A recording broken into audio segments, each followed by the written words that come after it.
Qizmisan, o'g'ilmisan? Assalomu alaykum. Assalomu alaykum. Miroh, menda bitta savol bor. Sizga shuncha xeyterli yozishadi. Xeyterliga bitta javob qiling. Voy biling. Sizlarni sevaman. Agar siz xeyter bo'lganingizda qanaqa savol bergan bo'lardingiz o'zingizga? O'zimga?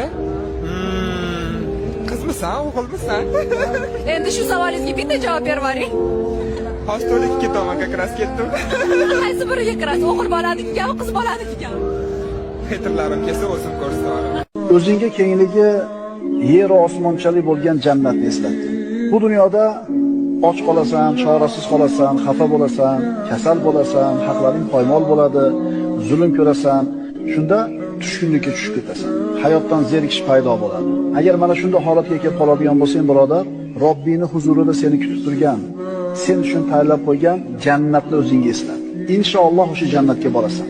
Mana shu e'tiqod bilan yashaydigan bo'lsang, ustingga kelayotgan, seni yuragini siqayotgan bu balolar, musibatlar hech narsa bo'lmay qoladi.